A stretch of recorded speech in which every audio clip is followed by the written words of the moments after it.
Hi everyone, I'm Sanjay.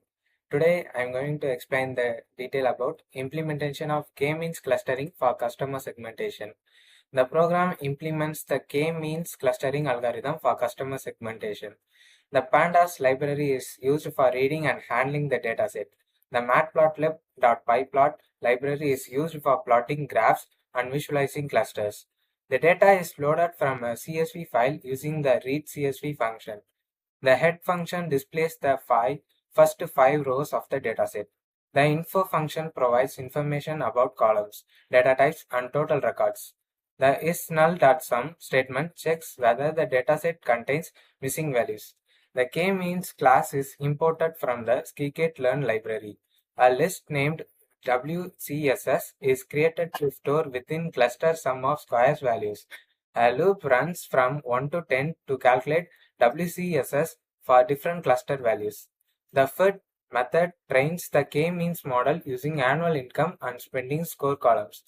The intria function calculated the WCSS value for each cluster. The elbow method graph is plotted to determine the optimal number of clusters. The x-axis of the graph represents the number of clusters. The y-axis represents the WCSS values. The optimal cluster value is selected as 5 based on the elbow point. A k-means model is created with n clusters equal to 5. The model is trained again using the selected number of clusters. The predict function predicts cluster label for all customers. Predicted cluster values are stored in the value ypred. A new column called cluster is added to the dataset. Customers are separated into different data frames according to cluster values. Scatter plots are used to visualize customer groups. Different colors are assigned to different clusters for better visualization. The x-axis represents annual income and the y-axis represents spending score.